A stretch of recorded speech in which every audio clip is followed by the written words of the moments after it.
Welcome back. I want to do a quick hobby update on what I've been doing and working on lately.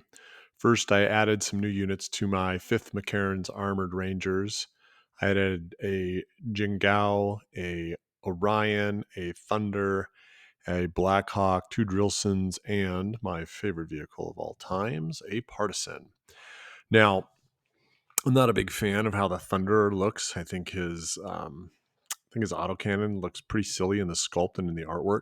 So I swapped that out for an alternative autocannon gun that I had laying around. So I put that on there. I really like how this turned out. In fact, I like it a lot. I think the mech without the big dumb djembe drum, bongo drum, whatever autocannon that he had on there before, I think it actually looks really good. I got the Jingao. I really don't like the model when it came in. It's really stunted. It doesn't look great. And so what I did was I cut the LRM pods and guns off of a Mad Cat and took the guns from my Jingao and put it on there.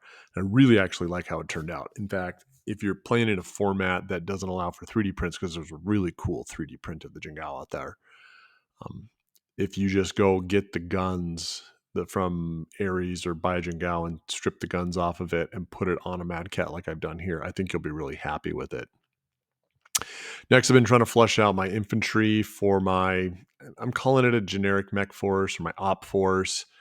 I'm kind of getting tired of buying infantry and vehicles for every single Infantry faction I do and painting them up.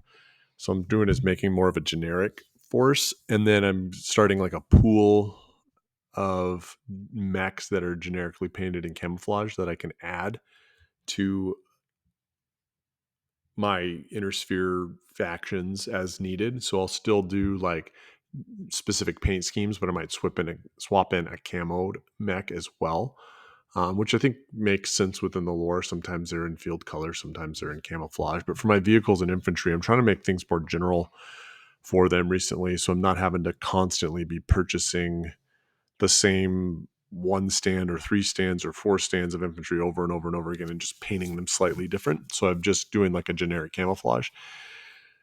So as I was working through that, I found some old bits in a bit box, and they were the jump packs from the Kage battle armor from the Draconis Combine figures, which I really like.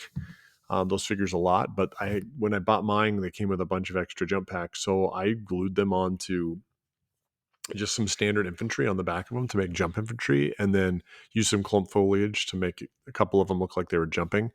I then also got the Tau Wraith miniature from Aries Games and Miniatures, Iron Wind Metals, of course, but I bought it from Aries.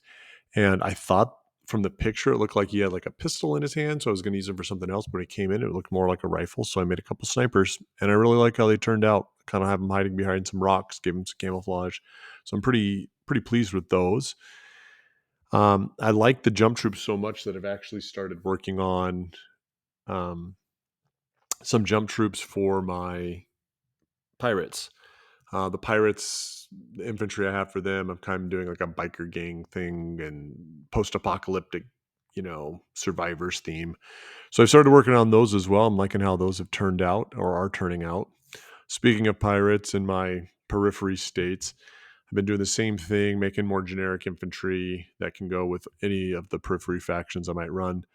And so I love taking flamethrower units in the game. I think they're a good infantry option because infantry oftentimes are in transports or in helicopters, and they often get dropped in real close, and having that heat option to just pip an extra point of damage on some infantry or on a vehicle is really nice. And if you just happen to hit a mech, you pip a thing of heat, I think it's a really good option. So using clump foliage and some wire, again, I made 2 more stands of flamethrower infantry for my pirate / periphery states.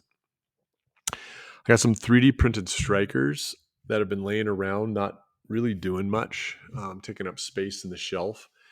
And so I decided to paint them up just with a generic paint scheme. I'll use these in narrative games, non-competitive games, pickup games, things like that. I'll use them for strikers, but I also like to use them as wheeled APCs, wheeled heavy APCs. I just like how they look. They kind of remind me of the strikers that the U.S. Army uses. So I got those painted up as well, and then I added 6 more mechs to my kind of generic op force. So I've got a Hoplite, a Mercury, an Ost, no, not an Ostol, a Quick Draw, a Crusader, a Marauder 2, and an Atlas. Oh, and the last thing I did was I painted up a couple of aircraft for a scenario I'm going to be running. The aircraft are, I think they're supposed to be Rapiers. I found a file online. They're just going to be generic objectives.